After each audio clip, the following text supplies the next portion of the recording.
وسلم تسليما كثيرا أما بعد فأعوذ بالله من الشيطان الرجيم بسم الله الرحمن الرحيم وما آتاكم الرسول فخذوه وما نهاكم عنه فانتهوا وقال الله تبارك وتعالى لقد كان لكم في رسول الله أسوة حسنة وقال رسول الله صلى الله عليه وسلم لا يؤمن أحدكم حتى يكون هواه تبعا لما جئت به وقال رسول الله صلى الله عليه وسلم الكيس من دان نفسه وعمل لما بعد الموت والعاجز من أتبع نفسه هواها وتمنى على الله الأماني أو كما قال عليه الصلاة والسلام. میرے محترم دوستو بزرگو، آپ حضرات کی بڑی خوش نصیبی ہے کہ اللہ نے آپ کو اس دینی ادارے میں دو نسبت سے جمع فرمایا. ایک نسبت حدیث کی اور ایک نسبت قرآن مجید کی. قرآن مجید کے حفظ کی تکمیل اس سے پہلے ہو چکی، جن کی دستاربندی ابھی ہوئی. بخاری شریف کا ختم حضرت نے فرمایا اور اس کے ضمن میں بہت سی مفید باتیں آپ حضرات کے سامنے آئی. اصل تو دین کی بات کو اس طرح سننا ہے جیسے بیمار آدمی ڈاکٹر کی بات کو سنتا ہے. ڈاکٹر کی بات کانوں کی لذت کے لیے نہیں سنتا بلکہ عمل کے لیے سنتا ہے. یہ گولی رات کو، یہ گولی دوپہر کو، یہ گولی صبح، یہ گولی دودھ کے ساتھ، یہ گولی بھوکے پیٹ. علاج ہو رہا ہے. علاج ان دینی مجلسوں میں بھی علاج ہو رہا ہے. وہ اصل علاج ہے. لیکن علاج کرنا بھی امانت ہے اور علاج کرانا بھی امانت ہے. دونوں چیزیں امانت ہیں. دین کی بات کہنا یہ بھی امانت ہے اور دین کی بات کا سننا یہ بھی امانت ہے.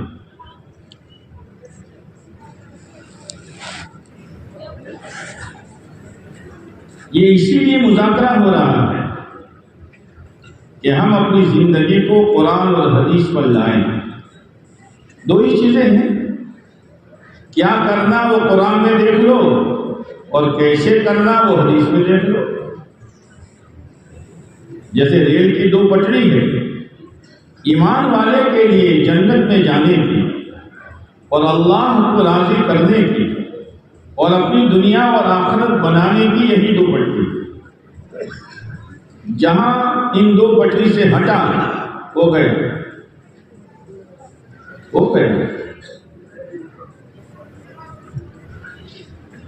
اس لیے اپنے آپ کو اس پر جمانا ہے اور اپنے آپ کو اس پر چلانا ہے اور اللہ سے اس کی توفیق مانگنی ہے. اس لیے کہ اللہ کی توفیق کے بغیر کوئی شخص نہ دین پر چل سکتا ہے نہ دین پر جم سکتا ہے. وما توفیقی الا باللہ. اللہ سے ہمیشہ توفیق مانگنا ہے. اسی لیے رسول اللہ صلی اللہ علیہ وسلم کی دعا ہے اللہم وفقنی لما تحب وترضى. دعاؤں کے راستے سے بھی آپ علیہ السلام نے رہنمائی فرمائی ہے. اے اللہ تو مجھے اس چیز کی توفیق دے جو تجھے پسند ہو. بس اللہم وفقنی لما تحب و ترضی. عبادات میں بھی، معاملات میں بھی، معاشرت میں بھی، اخلاقیات میں بھی. اب اللہ کی پسندیدہ چیز کیا ہے وہ تو علم بتائے گا. اسی لیے قرآن کہتا ہے فاسألوا اہل الذکر ان کنتم لا تعلمون. اگر جانتے نہیں ہو تو اہل علم سے پوچھو، جانتے نہیں ہو تو اہل علم سے پوچھو. عبادت کا طریقہ کیا ہے؟ نماز کا، روزے کا، حج کا، زکوٰۃ کا. معاملات، لین دین، بیچنا خریدنا، اس کا کیا دین ہے؟ صحیح طریقہ کیا ہے؟ معاشرت، رہنا سہنا، معاملات کا اور لین دین کا خلاصہ یہ ہے کہ ہمارے دن میں کسی کا پائی پیسہ باقی نہ رہے. یہ ہے اپنا جاوے تو جانے دو، اپنا جاوے تو جانے دو. جیسے ہم بکرا ذبح کرتے ہیں، اس میں سے کلیجی نکالتے ہیں. کلیجی جانتے ہیں نا؟ ارے بولو تو صحیح. ہاں، اس کلیجی کے ساتھ ایک چھوٹی سی تھیلی ہوتی ہے جس میں کڑوا پانی ہوتا ہے. اگر وہ ٹوٹ گئی تو پوری کلیجی، بولے تو حضرت وہ تھکے تم ہو، پوری کلیجی خراب ہو جائے گی. اس لیے تھوڑی کلیجی جاوے تو جانے دو، تھوڑی کلیجی اگر جاوے تو جانے دو، قربانی دے دو. اپنا پائی پیسہ کسی کے پاس ہے تو معاف کر دو، لیکن اگر کسی کا پائی پیسہ ہے تو ادا کر دو. خواجہ نظام الدین اولیاء رحمۃ اللہ علیہ جب فارغ ہوئے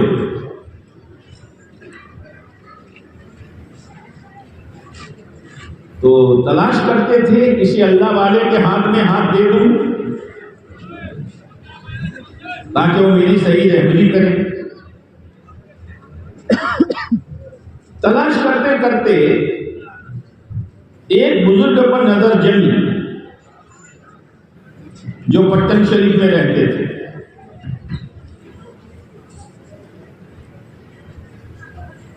گئے، حضرت بیت ہونے آیا ہوں.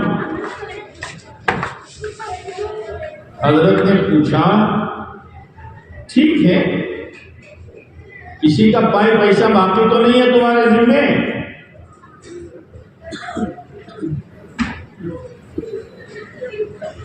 اب سوچنے لگے، یاد آیا پڑھنے کے زمانے میں ایک شخص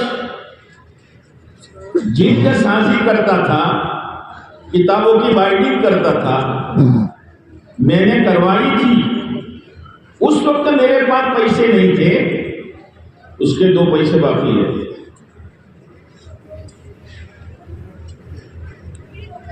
حضرت نے فرمایا جاؤ پہلے ادا کرو.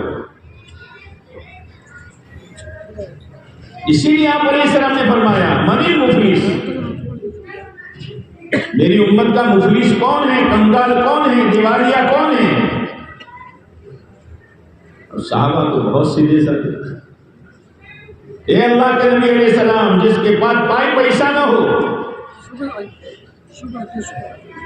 آپ نے فرمایا نہیں، جو پہاڑوں کے برابر اعمال لے کر آئے گا، جس میں حج بھی ہوگا، عمرے بھی ہوں گے، صدقات بھی ہوں گے، عبادات بھی ہوں گی، تہجد بھی ہوگی، دعوت کا کام بھی ہوگا، بزرگوں کے بتلائے ہوئے معمولات اور اوراد بھی ہوں گے،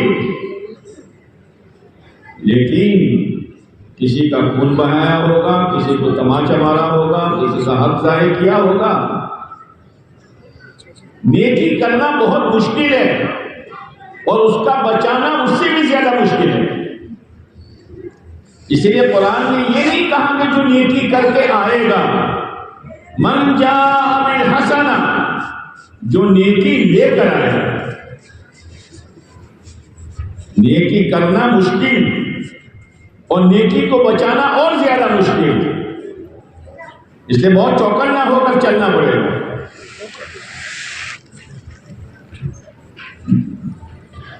سارے حج والے آئیں گے، حج کا ثواب، عمرے کا ثواب، ذکر کا ثواب، تلاوت کا ثواب، تہجد کا ثواب، دعوت و تبلیغ کی محنت کا ثواب سب لے جائیں گے. اور حق والے اور بھی باقی ہوں گے. تو اللہ کی طرف سے حکم ہوگا تمہارے گناہ اس حاجی پر ڈالو، تمہارے گناہ اس عمرہ کرنے والے پر ڈالو، تمہارے گناہ اس دعوت کے کام کرنے والے پر ڈالو، تمہارے گناہ اس تہجد پڑھنے والے پر ڈالو. وہ تو کنگال ہو گیا، کیا دے گا؟ تو دوسروں کے گناہ اس پر ڈالے جائیں گے اور دوسروں کے گناہوں کی پاداش میں اس کو جہنم میں ڈال دیا جائے گا. میرے بھائیو، اسی لیے آپ علیہ السلام کی دعا ہے، اللہم انی اسألک عیشۃ نقیہ، اے اللہ میں تجھ سے ایسی زندگی مانگتا ہوں جو پاک صاف ہو. اللہ کو پاک صاف زندگی پسند ہے. پاک صاف زندگی کس کو کہتے ہیں؟ کہ ہماری زندگی میں نہ اللہ کا حق نہ بندوں کا حق باقی ہو. اس لیے کہ دین دو چیزوں کا نام ہے، اللہ کا حق اور بندوں کا حق. اللہ کے حق کے بارے میں اللہ جس کو چاہے معاف کر دے گا، لیکن بندوں کے حق کے بارے میں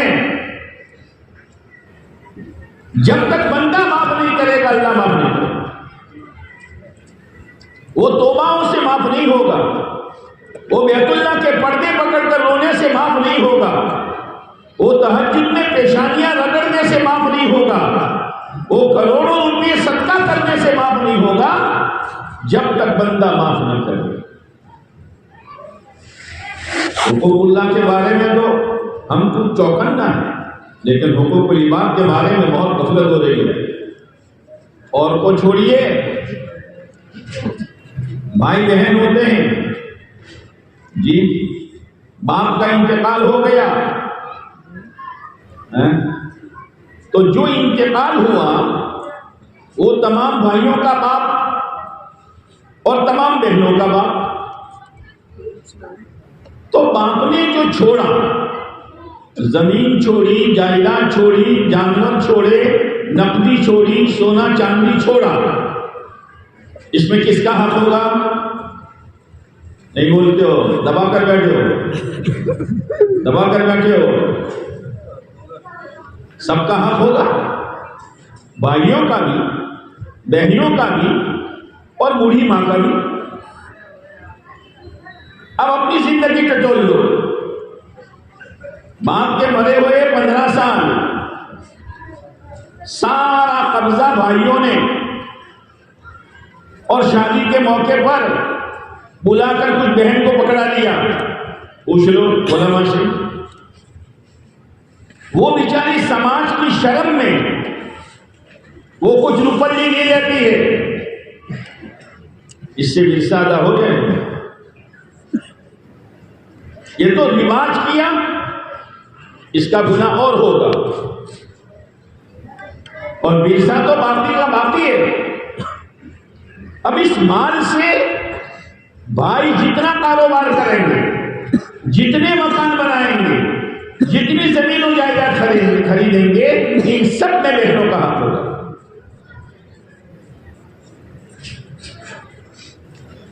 بہت سوچ سمجھ کر چلو.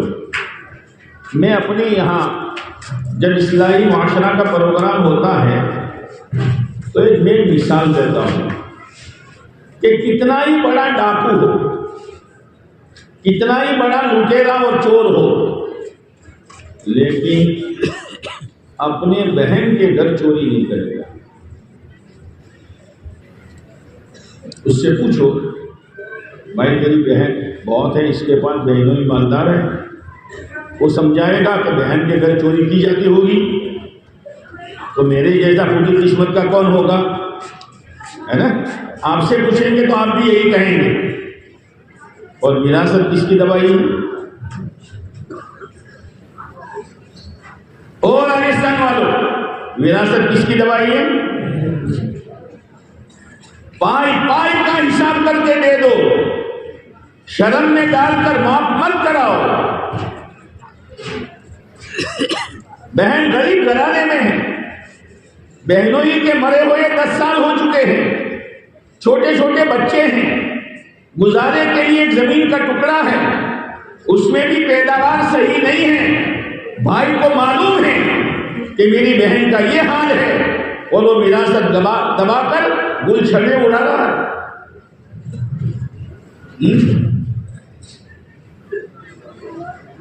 دین خالی عبادت کا نام نہیں ہے، معاملات صاف رکھو۔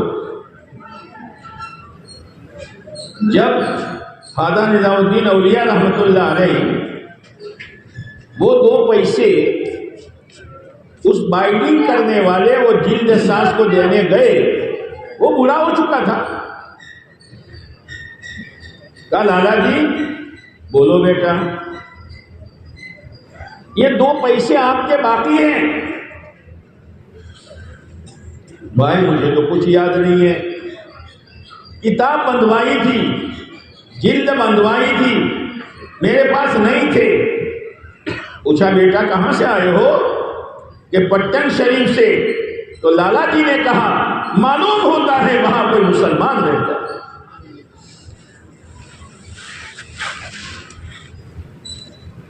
ہماری پہچان دین سے ہے، ہماری پہچان صحیح معاملات سے ہے، ہماری پہچان اسلامی معاشرت سے ہے۔ معاشرت رہن سہن اسلامی رکھو۔ اسی لیے قرآن یہ کہتا ہے الیوم اکملت لکم دینکم واتممت علیکم نعمتی ورضیت لکم الاسلام دینا۔ قرآن کہہ رہا ہے آج ہم نے تمہارا دین مکمل کر دیا، اب اس میں جو زیادتی کرے گا وہ بھی برباد، اور جو کمی کرے گا وہ بھی برباد۔ کمی زیادتی کی گنجائش نہیں ہے۔ وَأَتْمَمْتُ عَلَيْكُمْ نِعْمَتِي، اور مان جائیے، اور میں نے تم پر اپنی نعمت مکمل کر دی۔ اللہ دین کو اور اسلام کو نعمت کہہ رہا ہے، بہت بڑی نعمت ہے، بہت بڑی نعمت ہے۔ اور پھر اللہ یہ کہہ رہا ہے میں نے تمہارے لیے اسلام کو پسند کیا ہے دین کے اعتبار سے، یعنی اللہ نے اپنی پسندیدہ چیز ہمیں دی ہے، وہ اسلام ہے، وہ دین ہے، اللہ نے پسند کیا۔ لو میرے بندو اس اسلام کے مطابق زندگی گزارو گے، تمہاری دنیا بھی میں بناؤں گا، تمہاری آخرت بھی میں بناؤں گا۔ اور اصل تو میرے بھائیوں آخرت ہے، دنیا آج ہے کل نہیں، ابھی ہے تھوڑی دیر کے بعد نہیں۔ اس لیے کہ بچہ دنیا میں آیا، آنے کے ساتھ اس کے آخرت کا سفر شروع ہو گیا، وہ آخرت کی طرف جا رہا ہے، ہم سب آخرت کی طرف جا رہے ہیں۔ اپنی آخرت کو نہ بھولو۔ وہ صحابہ کرام رضوان اللہ تعالی علیہ اجمعین جن کو دنیا میں جنت کی بشارت ملی تھی، وہ آخرت کے خوف سے رو رہے ہیں۔ حضرت علی رضی اللہ تعالیٰ عنہ سے آپ نے فرمایا علی تیری اور میری جنت آمنے سامنے ہوگی، لیکن جب رات چھا جاتی تھی، ستارے چھپ جاتے تھے، تو وہ محراب میں تنہا آ کر تہجد پڑھ کر اپنی داڑھی پکڑ کے یوں کہتے تھے آہن آہن آہن آہن، ہائے ہائے کیا ہوا، دنیا کا نقصان ہو گیا۔ کھیتی بوئی تھی لیکن کچھ ہاتھ میں نہیں آیا، کاروبار کیا تھا لیکن نقصان ہو گیا، اس پر آہیں آہن آہن ہائے ہائے من قلت الزاد، توشہ بہت تھوڑا ہے، توشہ بہت تھوڑا ہے، سفر بڑا لمبا ہے اور سفر انجانا ہے۔ رو رہے ہیں جن کے بارے میں اللہ کے نبی علیہ السلام یہ فرما رہے ہو کہ علی تیری میری جنت آمنے سامنے ہوگی، اس کا توشہ تھوڑا ہو سکتا ہے؟ یہاں تو توشے میں جھوٹ کے سوا کچھ نہیں، سود کے سوا کچھ نہیں، دھوکے کے سوا کچھ نہیں، نمازوں کے جنازے کے سوا کچھ نہیں ہے، غداری کے سوا کچھ نہیں ہے، مسلمانوں کے حقوق برباد کرنے کے سوا توشے میں کچھ نہیں ہے۔ اور مطمئن ہے فَسَوْفَ تَرَىٰ إِذَا انكَشَفَ الْغُبَارُ أَفَرَسٌ تَحْتَ رِجْلِكَ الْحِمَارُ، میں اور آپ فَسَوْفَ تَرَىٰ إِذَا انكَشَفَ الْغُبَارُ أَفَرَسٌ تَحْتَ رِجْلِكَ الْحِمَارُ، یہ دنیا کا غبار ہٹے گا تو بیٹا پتا چلے گا گدھے پر سوار ہے یا گھوڑے پر سوار ہے، جنت کا راہی ہے یا جہنم کا راہی، جنت آباد کی ہے یا جہنم بھڑکائی ہے۔ وہ تو دنیا کا غبار ہٹنے دے، مال کے غبار میں، جوانی کے غبار میں، صلاحیت کے غبار میں، خاندانی وجاہت کے غبار میں کچھ نظر نہیں آتا میں کیا کر رہا ہوں، بیٹھا ہے گدھے پر اور سمجھتا ہے میں تو گھوڑے سوار ہوں۔ جی بہت سنبھل کر چلو، بہت سنبھل کر چلو، آخرت کی فکر۔ حضرت عثمان غنی رضی اللہ تعالیٰ عنہ آپ کے بہت پیارے داماد تھے، ایک کے بعد دیگر بیٹی آپ نے دی، آپ نے فرمایا اگر میری اور کوئی بیٹی ہوتی تو میں عثمان کو دیتا۔ آپ نے فرمایا عثمان جنتی، وہ ان کے جنتی ہونے میں شک کرے اس کا ایمان خطرے میں۔ لیکن جب قبر کا تذکرہ آتا تھا اتنے روتے تھے کہ داڑھی تر ہو جاتی تھی۔ آج تو امت نے رونا ہی چھوڑ دیا ہے، امت نے رونا ہی چھوڑ دیا ہے، اس لیے کہ آخرت کا خوف نہیں ہے، اللہ کا ڈر نہیں ہے۔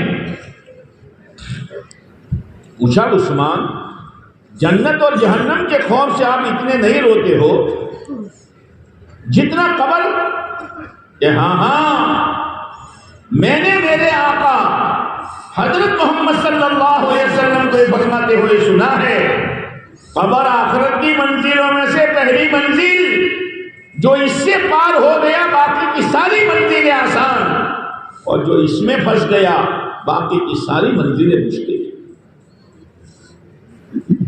یہ ہے آخرت۔ امام زین العابدین رحمۃ اللہ علیہ علی بن حسین جو کربلا میں بچے تھے اور ان سے امام حسین رضی اللہ عنہ کی نسل چلی، ایک مرتبہ حرم شریف میں کنکریوں پر لیٹے ہیں اور زاروں قطار رو رہے۔ کسی نے کہا زین العابدین اتنے روتے ہو، سید ہو، سادات میں سے ہو، کیا کہا فلا انساب بینہم یومئذ ولا یتساءلون، قیامت کے دن حسب نسب نہیں چلے گا۔ رو رہے ہیں آخرت کا فکر کہ میرا کیا ہوگا آخرت میں، میرا کیا ہوگا آخرت میں۔ حضرت عمر رضی اللہ تعالیٰ عنہ خنجر مارا فجر کی نماز میں، بڑی مشکل سے باہر لایا گیا، اب خون بہ رہا ہے،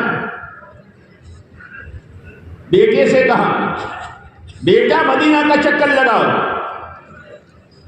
میرے کھنجر لگنے پر لوگ خوش ہے یا ناراض ہے؟ اگر خوش ہے کہ اچھا ہے کاٹا تھا جا رہا ہے تو میری زندگی صحیح نہیں ہے، اور اگر ناراض ہے تو اللہ کا شکر ہے کہ اللہ کے بندے مجھ سے راضی ہیں۔ آج تو باپ ناراض ہے، ماں ناراض ہے، رشتہ دار ناراض ہے، پڑوسی ناراض ہے۔ آپ نے فرمایا خدا کی قسم وہ شخص مومن نہیں، خدا کی قسم وہ شخص مومن نہیں، خدا کی قسم وہ شخص مومن نہیں۔ صحابہ ہل گئے، یہ اللہ کے نبی علیہ السلام کون؟ آپ نے فرمایا وہ کہ جس کی تکلیف سے اس کا پڑوسی امن میں نہ ہو۔ کیا بات؟ باپ سے لڑائی کرتا ہے، بوڑھی ماں سے لڑائی کرتا ہے۔ ایک بوڑھے باپ نے، ایک بوڑھی ماں نے 3 لڑکیاں اور 3 لڑکوں کو پالا، مزدوری کی، گرمی نہیں دیکھی، سردی نہیں دیکھی، بارش نہیں دیکھی، اور 3 بھائی مل کر بوڑھے ماں باپ کو نہیں پال سکتے ہیں۔ لا الہ الا اللہ۔ ماں باپ بوجھ بن گئے، ماں باپ تو رحمت ہے۔ آپ نے فرمایا تیرا باپ تیری جنت کا دروازہ ہے اور تیری ماں کے پاؤں کے نیچے جنت ہے۔ امام زین العابدین رحمۃ اللہ علیہ اپنے ماں کے کپڑے خود دھوتے تھے، سر میں تیل خود ڈالتے تھے، لیکن ساتھ میں کھانا نہیں کھاتے تھے۔ کسی نے پوچھا علی ساتھ میں کھانا نہیں کھاتے ہو؟ کہ اس لیے نہیں کھاتا ہوں کہ کوئی لقمہ میری ماں کو پسند ہو، کہیں ایسا نہ ہو کہ ان کا ہاتھ پڑنے سے پہلے میں کھا لوں۔ او بھائیو، آج تو ماں باپ میرے ہیں، ماں باپ آپ کے ہیں، خدمت میرے ذمے ہے، اور یہ آرڈر کس کو کرتا ہے؟ بیوی کو۔ ماں کے کپڑے دھو ڈالنے کے، باپ کی خدمت کرنے کی، وہ تو تیرے ماں باپ ہیں، بیوی کے ذمے نہیں ہے۔ ہاں اس کا دینی ذہن بنا کہ میں مشغول ہوں کھیتی باڑی میں، کاروبار میں، دھندے میں، مجھے موقع نہیں ملتا، تو کر لے، اللہ تجھے جزائے خیر دے گا۔ اور کچھ خالی زبانی نہیں، مہینہ پورا ہونے پر کچھ دے کہ لو یہ 2000 روپئے، کہیں کہ تم ماں باپ کی خدمت کرتی ہو نا، دینا دینا کچھ نہیں۔ اور آرڈر نہیں چلے گا، نہیں چلے گا۔ خدمت لو لیکن دل کی خوشی کے ساتھ، ماں باپ کو بوجھ نہ سمجھو، اپنا معاشرت صحیح رکھو، سر کے بالوں سے لے کر پیر کے ناخن تک اسلام ہی اسلام ہے۔ اس لیے کہ انسان کی باڈی کہاں سے شروع ہوگی؟ بیٹھے رہو فجر تک، کہاں سے شروع ہوگی؟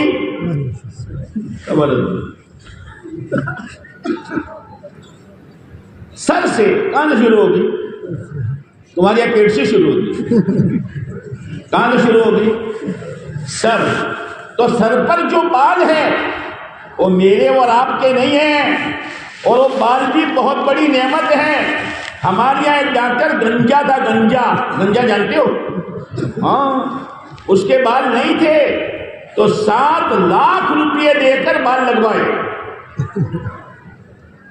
7 لاکھ روپئے، میں گیا تھا اس کے بعد علاج کے لیے، 7 لاکھ روپئے وہ اللہ نے اگائے ہیں۔ یہ سرکاری گھاس ہے، سرکاری گھاس ہے، جب چاہے اس طرح، جب چاہے کینچی اور جس طرح چاہے تو نہیں کٹوا سکتا، نہیں کٹوا سکتا۔ آج کل جو بلا چلی ہے نا، بیچ کے برابر رکھو اور سائڈ کے کیا کرو، بولو نا، جائز نہیں ہے۔ جب تک یہ بال تیرے سر پر رہیں گے خدا کی لعنت کے نیچے تو رہے گا۔ کیا کر رہے ہو؟ کیا کر رہے ہو؟ اگر بال رکھنے ہیں تو اس کا بھی دین ہے. آپ علیہ السلام کے بال 3 طرح کے تھے. ایک تو آدھے کان تک، اور ایک کان کی لو تک، اور ایک کان کی لو سے اور نیچے. رنگ بھائی کون نہ کہتا ہے؟ اور اگر تو چاہے کہ نہیں، جیسے سرکاری گھاس میں بعض گھاس ایسی ہوتی ہے کہ جن پر مشین چلا دی جاتی ہے اور زمین کے برابر کر دی جاتی ہے، تو تجھے اگر اس طرح چلانا ہو، مشین چلانا ہو، تو پورے پر چلا. رکھنے ہو تو یہ دین ہے، اس کو رکھ. اس لیے جوانوں سے کہہ رہا ہوں، دشمنوں کی نقلیں نہ اتارو، اپنے آپ کو پیارے نبی علیہ السلام کے تابع کرو. پھر اس کے بعد آئے گا چہرہ. سر کے بعد کیا آئے گا؟ ارے بولو نا، بات بند کر دوں گا میں. اس لیے کہا آپ تھکے ہیں. تھکے ہیں نا؟ اچھا، عشاء باقی ہے نا؟ کھانا تو کھا لیا ہے. اچھا چلو اللہ ہضم کرے. چھوڑوں گا نہیں 2 گھنٹے سے پہلے. ہاں، چہرہ اسلامی ہونا چاہیے. یہ بھی سرکاری گھاس ہے کہ ہم نے اگائی ہے. اس لیے علماء نے اس کی حد بتائے، بارڈر بتائی ہے کہ ایک مٹھی میں آوے، لیکن مٹھی یہاں سے نہیں پکڑنے کی، اس کو چھوڑ دینے کا، اور چھوڑ کر مٹھی پکڑو. اب مٹھی کے نیچے جو ہے اس کو لے لو. جیسے سرکاری باغ میں اور بادشاہوں کے باغ میں کچھ سوڑ اور کچھ پودے ایسے ہوتے ہیں کہ ایک حد تک اس کو بڑھنے دیتے، پھر اوپر سے اس کو لیول کر دیتے. کرو. اگر ایک مشت سے کم ہے، ایک بال ہم نہیں کاٹ سکتے. داڑھی کے معاملے میں 2 لوگ ہوتے ہیں، ایک داڑھی چور اور ایک داڑھی خور. معاف کرنا، داڑھی چور کہ چوری کی. کیا چوری کی؟ یہاں سے لے کر گول بنا دی اور اتنی رکھی. مولوی صاحب داڑھی نہیں ہے میری. اچھا ہے داڑھی ہے، لیکن اتنی ہے جتنی شریعت کہہ رہی ہے. اور ایک داڑھی خور پوری داڑھی کھا گیا. یہ داڑھی کا کٹوانا اور یہ داڑھی کا منڈوانا اتنا بھاری گناہ ہے کہ 24 گھنٹے کا گناہ.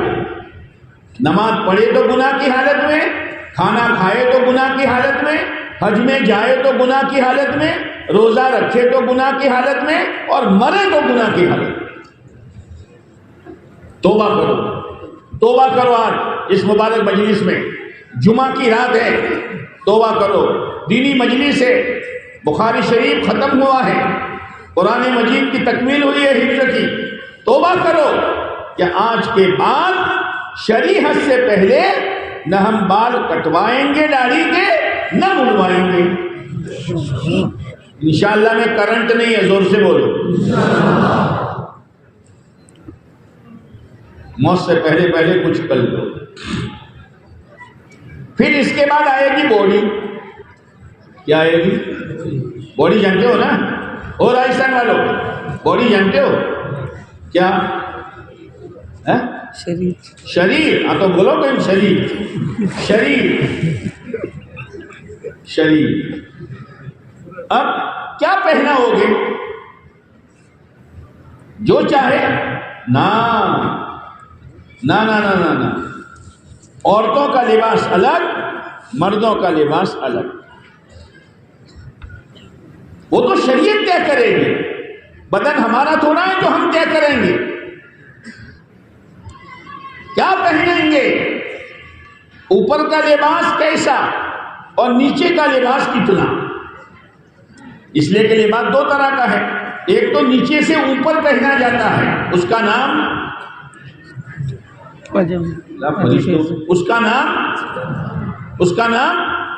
پاجامہ ہو، لہنگا ہو یا لنگی ہو. اور تو میں نام لوں گا نہیں، ہے نا؟ وہ ٹخنے سے اوپر ہو، ٹخنے سے نیچے نہ ہو۔ جو ایمان والا اپنا پاجامہ ٹخنے سے نیچے لٹکاتا ہے وہ 3 لوگوں کے طریقے پر چل رہا ہے، ایک یہودیوں کے طریقے پر، اور ایک عورتوں کے طریقے پر، اور ایک بے دین لوگوں کے طریقے پر۔ تینوں کی نقل اتار رہا ہے۔ ان کے بارے میں آتا ہے کہ اللہ تعالیٰ ان کی طرف نظر رحمت نہیں کرے گا، وَلَا يُزَكِّيهِمْ، ان کو گناہوں سے پاک نہیں کرے گا، وَلَهُمْ عَذَابٌ أَلِيمٌ، اور ان کے لیے دردناک قسم کا عذاب ہوگا۔ اس لیے نیت کرو کہ آج کے بعد سے ہماری لنگی، ہمارا پاجامہ، ہمارا لہنگا یہ ٹخنے سے اوپر ہی رہے گا۔ ارے یار زور سے بولو نہیں یار۔ یہ جو پہنا جاتا ہے، موجودہ زمانے میں دیندار لوگ، نیک لوگ جو پہنتے ہیں ایسا پہنو، وہی لباس ہے شریعت والا۔ آستین ہے، اتنا نیچا ہوگا کہ وہ نیچا ہوگا گھٹن سے 1 بالش کے نیچے، تاکہ شرم حیا باقی رہے۔ باقی لباس میرے بھائیوں، او جوانوں، مزے کرنے کی جگہ جنت ہے، خواہشات پورا کرنے کی جگہ جنت ہے، مرضی کے مطابق زندگی گزارنے کی جگہ جنت ہے۔ دنیا میں تو اللہ کے بندے بن کر رہو، بندے بنو، بندر نہ بنو۔ بندر کیا کرتا ہے؟ ہوپ ہوپ ہوپ، کبھی ڈالی پر، کبھی اونٹ ڈالی پر، کبھی یہ درخت، کبھی یہ چھپڑ۔ تو ایسا نہیں ہے، بندے بنو، اور بندہ بندگی سے بنے، اللہ کے سچے بندے بنو۔ لباس صحیح پہنو، ادھر ادھر کا لباس نہ پہنو۔ اب شیطان آئے گا، مول صاحب سلا دیا ہے، اب انشاءاللہ پھٹے گا تو پھر ایسا پہنوں گا، موت تک نہیں پھٹے گا، اس لیے کہ کپڑے ایسے ہی ہیں۔ نکال، بستر میں ڈال، تکیے میں ڈال، کاٹ کر چھوٹے بچوں کو پہنا۔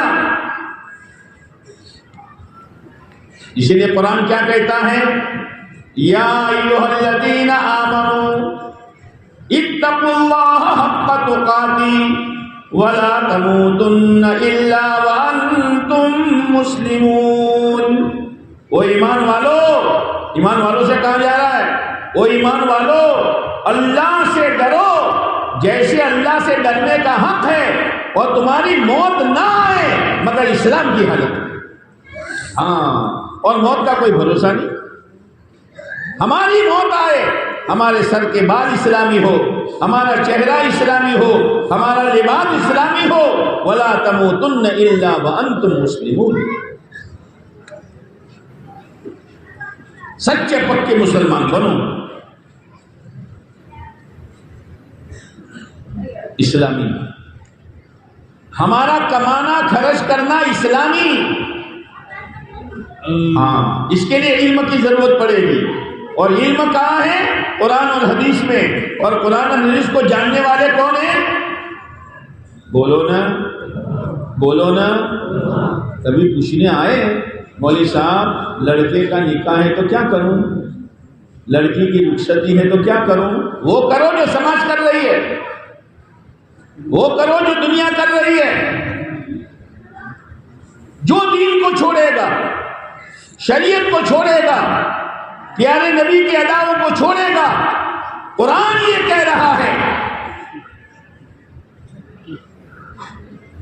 وَيَوْمَ يَعَضُّ الظَّالِمُ عَلَى يَدَيْهِ يَقُولُ يَا لَيْتَنِي اتَّخَذْتُ مَعَ الرَّسُولِ سَبِيلًا يَا وَيْلَتَىٰ لَيْتَنِي لَمْ أَتَّخِذْ فُلَانًا خَلِيلًا۔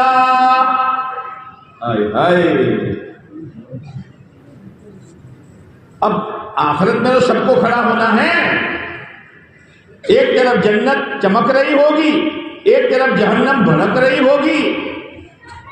اور اس کو اپنی زندگی یاد آئے گی، میں نے سماج کے مطابق، کٹنب قبیلے کے مطابق باہر کے انسانوں کو دیکھ کر اپنی زندگی گزاری، شادی بھی، رخصتی بھی، ولیمہ بھی، کمانا بھی، خرچ بھی، یہ تو بھاری نقصان کیا ہے میں نے۔ اور نقصان کیا ہے کہ جہنم۔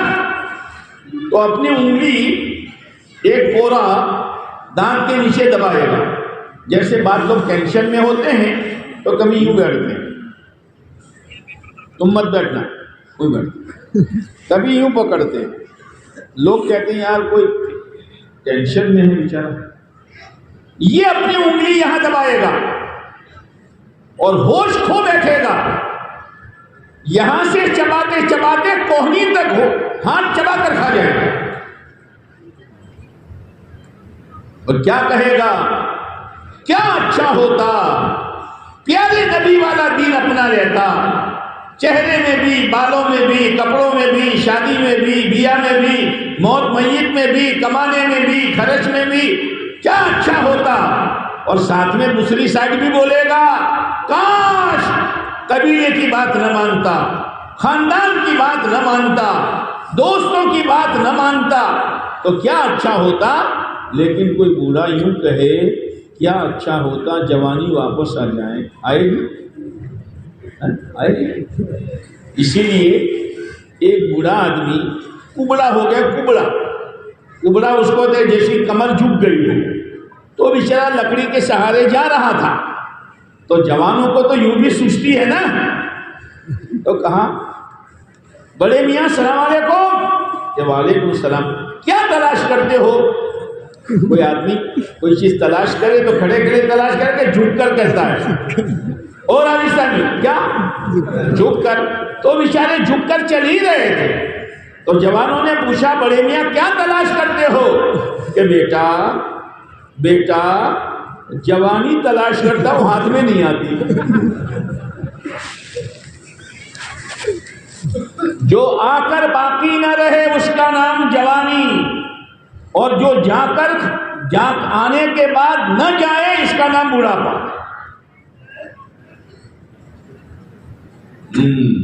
اسی لیے بعض لوگ جوان بننے کے لیے داڑھی سفید ہو جاتی ہے نا تو پالش کرتے، داڑھی کو پالش کرتے تاکہ لوگ مجھے جوان سمجھیں۔ وہ اپنے آپ کو بھی دھوکے میں ڈالتا ہے کہ میں تو ینگ ہوں، ینگ ہوں۔ ارے ننگ تو ینگ نہیں ہے، تو دھوکے میں ہے، اور دوسروں کو بھی دھوکے میں ڈالتا ہے۔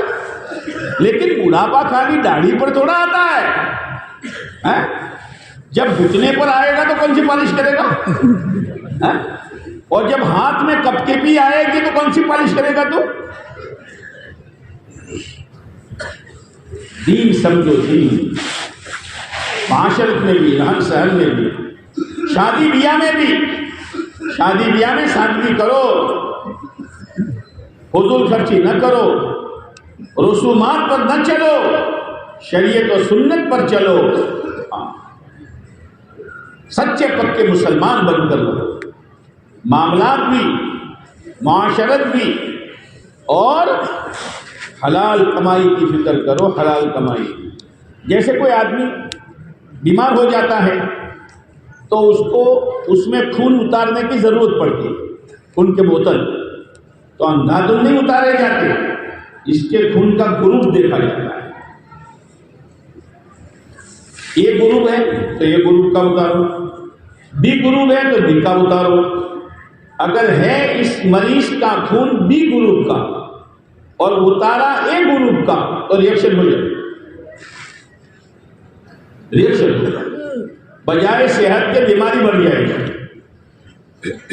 ایسے ہی او بھائیو، ایمان والے کا گروپ حلال خوراک ہے، حلال خوراک۔ اگر حرام خوراک کا خون اتارا تو ریئیکشن ہوگا۔ کیا ریئیکشن ہوگا؟ اب دین اچھا نہیں لگے گا، شریعت اچھی نہیں لگے گی، آخرت ذہنوں سے نکل جائے گی، اللہ کا ڈر نکل جائے گا، جنت کا شوق نکل جائے گا، جہنم کا خوف نکل جائے گا، موت کا خیال تک بھی باقی نہیں رہے گا۔ یہ ریئیکشن ہے حرام روزی کا۔ ایک مرتبہ ایک شخص مسجدوں میں تو محراب کے سامنے گھڑی بھی ہوتی ہے، تو بولنے والا گھڑی دیکھ لیتا ہے کتنے بجے، اللہ کا شکر ہے کہ یہاں گھڑی وڑی کچھ بھی نہیں ہے۔ پر آپ تو آئے اسی لیے، ماشاءاللہ اسی لیے آئے نا، اسی لیے آئے نا، بولتے نہیں ہیں۔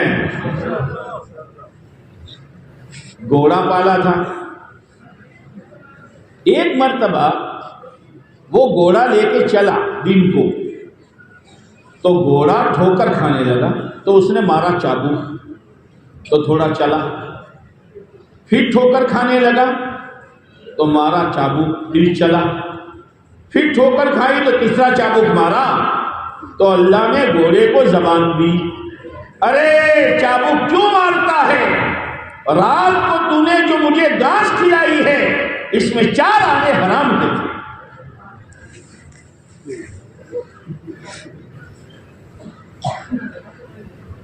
جب گھوڑے اور جانور پر حرام روزی کا اثر پڑتا ہے تو اولادوں پر نہیں پڑے گا، بچیوں پر نہیں پڑے گا، عورتوں پر نہیں پڑے گا۔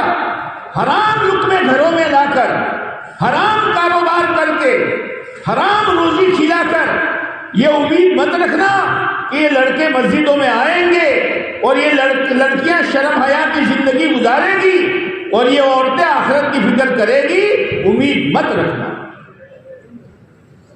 سب ستیہ ناش ہو جائے گا۔ اپنی روزی کو حلال بناؤ، حلال روزی کھاؤ، یہ ہمارا گروپ ہے۔ حرام روزی کھاؤ گے تو ایک گروپ کی جگہ بی گروپ کا خون گیا، اب ریئیکشن ہوگا، اب ریئیکشن ہوگا۔ اپنی کمائیوں کو حلال بناؤ، اپنی معاشرت کو پاکیزہ بناؤ، اپنے معاملات کو پاک صاف بناؤ، اور سب سے بڑی بنیاد اپنے عقائد مضبوط بناؤ۔ عقائد کس کو کہتے ہیں؟ عقدہ عربی لفظ ہے۔ عقدہ کے معنی گانٹھ لگا دینا۔ جیسے کوئی آدمی بازار میں جا رہا ہے پیپال سٹی میں، اور کوئی دیہات کے آدمی نے پوچھا بھائی کہاں جاتے ہو؟ کہ سٹی میں۔ ارے بھائی اتنی میری چیز نہ لاؤ، آپ کھلاؤں گا، لہذا تم اپنے رومال پر گانٹھ لگا دو کہ گانٹھ دیکھ کر تمہیں یاد آئے گا کہ کسی نے کوئی چیز منگوائی ہے۔ گانٹھ لگا دو، آمنت باللہ، میں اللہ پر ایمان لایا ہوں، کرنے والی ذات صرف ایک اللہ کی ہے، روزی دینے والا، کام بنانے والا، اولاد دینے والا، موت و حیات کا مالک میرا اللہ ہے، اور کسی کے ہاتھ میں کچھ بھی نہیں۔ یہ گانٹھ لگا دو، کھیت سے اناج آئے گا، دوا سے شفا نظر آئے گی، کھانے سے پیٹ بھرے گا، پانی سے پیاس بجھے گی، لیکن سب کی نفی کرو، کرنے والی ذات ایک اللہ کی، اللہ ہی کرتا ہے، اللہ ہی کرتا ہے۔ اسی لیے بعض جگہ پر کلمہ لکھا ہوا ہوتا ہے مسجد کے محراب میں، تو لام اس کے بعد الف بالکل سیدھا، اور بعض جگہ لام بھی ٹیڑھا الف بھی ٹیڑھا، یعنی تلوار، یعنی تلوار۔ جیسے تلوار سے ہر چیز کاٹی جاتی ہے، لا الہ الا اللہ، ہر چیز کو کاٹ دو، کوئی معبود نہیں، کوئی سجدے کے قابل نہیں، کوئی منت ماننے کے قابل نہیں، کوئی مرادیں مانگنے کے قابل نہیں، کوئی نہیں ہے جس کی چوکھٹ پر جھولی بچھائی جائے، سب کی کٹنگ کرو، الا اللہ، کٹنگ کرو۔ پہلے کٹنگ ہوتی ہے پھر فٹنگ ہوتی ہے۔ آپ کپڑا لے کے درزی کے پاس جاؤ، دیکھو کاٹنا نہیں، اور میرا ڈریس بنا دو، یہ بولیں گے کپڑا لے جاؤ، پہلے کٹنگ پھر فٹنگ، یاد رکھنا، پہلے کٹنگ پھر فٹنگ۔ اللہ کے غیر سے کٹنگ اور اللہ کی ذات سے فٹنگ۔ یہ ہے ایمان بولو، ایمان بولو اور ایمان سیکھو، اللہ سے ہونے کو سوچو، اللہ سے ہونے کو بولو، اللہ سے ہونے کی دعوت دو، اور رات کے اندھیری میں بھکاری بن کر اللہ سے ایمان کی حقیقت مانگو۔ یہ ہے عقیدہ، یہ ہے عقیدہ۔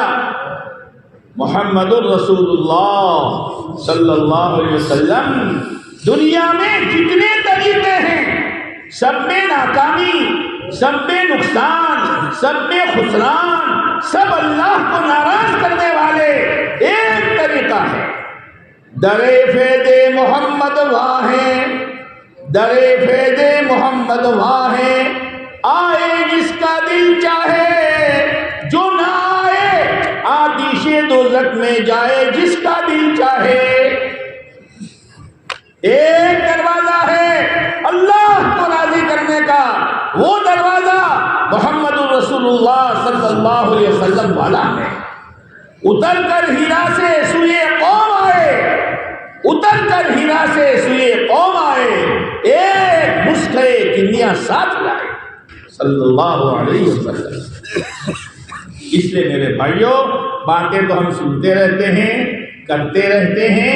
آج تو بخاری شریف کا ختم بھی ہوا ہے اور قرآن مجید کی تکمیل بھی ہوئی ہے، اس لیے نیت کر لو کہ انشاءاللہ ہر کام سنت اور شریعت کے مطابق کرتے رہا کریں گے۔ انشاءاللہ میں کرنٹ نہیں ہے۔ دوسری بات شب برات آ رہی ہے، فیصلے ہونے والے ہیں، موت و حیات کے، عزت و ذلت کے، کاموں کے بننے کے بگڑنے کے، روزیوں کے فیصلے ہونے والے ہیں۔ ان کو رسومات میں برباد نہ کرو۔ ہاں، چند رسومات ادا کر دی، شبہات کا حلوہ کہاں سے لایا؟ شبہات کا حلوہ کہاں سے لایا؟ شب برات اللہ کی رحمتیں موسلادھار، مانگ لو، فیصلے کرا لو، سچی توبہ کر کے اللہ کو راضی کر لو۔ اور عجیب بات ہے کہ اس میں اس شب برات سے لے کر آئندہ شب برات تک ایک لسٹ بنتا ہے، اس پورے سال میں کون مرے گا، اور ملک الموت کے حوالے وہ لسٹ کر دیا جاتا ہے۔ ہاں، وہ ملک الموت پوری دنیا کا لسٹ ہے نا، ملک الموت کے سامنے جتنے مرنے والے ہیں اس کی ایسی مثال ہے جیسے ایک چائے کی رکابی میں انار کے دانے رکھ دو تو دیکھنے والا ہر دانے کو دیکھے گا نا۔ تو ملک الموت کی نظر ہر ایک پر ہے، اس کو کب پکڑنا ہے، اس کو کب پکڑنا ہے۔ اسی لیے سلیمان علیہ السلام کے پاس ایک آدمی آ کر بیٹھا اور فوراً ملک الموت بھی آ گئے، اسرائیل، بات ختم کر رہا ہوں، اسرائیل بھی آ گئے۔ پہلے ملک الموت نظر آتے لیکن جب وہ روح نکال کے جاتے تھے لوگ گالیاں دیتے تھے، یہ آیا میرے باپ کو لے گیا، یہ آیا میری بیوی کو لے گیا۔ تو ملک الموت نے کہا یا اللہ یہ تو مجھے گالیاں دیتے ہیں کہ چل اب تو نظر نہیں آئے گا، بیماری کے اسباب پیدا کر دوں گا۔ یہ ایکسیڈنٹ میں گیا، یہ ٹی بی میں گیا، یہ کینسر میں گیا، یہ ڈائبٹیز میں گیا، یہ بی پی میں گیا، لیکن اس وقت نظر آتا تھا۔ اب وہ آدمی بات کر رہا ہے سلیمان علیہ السلام اور ملک الموت آ کر دیکھا، وہ بات کرنے والے نے دیکھا کہ آیا ہے تو گھبراہٹ شروع ہوئی، گھبراہٹ، موت تو آئے گی، جیسے کوئی مرغی کھڑی ہے اور بلی آنا اس کی طرف آ رہی ہے تو مرغی نے آنکھیں بند کر دی تو بلی واپس چلی جائے گی، بلی واپس چلی۔ اب اے سلیمان، ہوا آپ کے تابع ہیں، مجھے اس پہاڑ کے غار میں پہنچا دو نا، مجھے بہت ڈر لگتا ہے اس سے۔ سلیمان علیہ السلام نے آرڈر دیا، ہوا نے وہاں پہنچایا، جیسے وہاں پہنچا ملک الموت پہنچ گئے اور روح قبضہ کر ڈالی، اور روح قبضہ کر کے سلیمان علیہ السلام کے پاس آئے۔ سلیمان علیہ السلام نے کہا بھائی اس کو تم کڑوی کڑوی نظر سے کیوں دیکھ رہے تھے؟ کہ میں اس لیے دیکھ رہا تھا کہ اس کی موت تو وہاں پہاڑ پر ہے، تو یہاں بیٹھا ہے۔ ہاں میرے بھائیو، شب برات میں اللہ سے معافی مانگو، اللہ سے نیک اعمال کی توفیق مانگو، حلال روزی مانگ لو، اور اگر مان لو شب برات کے لسٹ میں مرنے والوں میں میرا اور آپ کا نام بھی ہے، خدا پاک کی قسم مجھے اور آپ کو کوئی موت سے نہیں بچا سکتا۔ اس لیے موت کی تیاری کرو، اور موت کی تیاری اعمال و ایمان سے ہوگی۔ اپنی روزیوں کو حلال کرو، شادیوں کو سادہ کرو، معاشرے کو پاکیزہ کرو، ماں باپ کی خدمت کرو، بہنوں کا ورثہ پائے پائے کا حساب کر کے دو گے؟ کون کون دے گا؟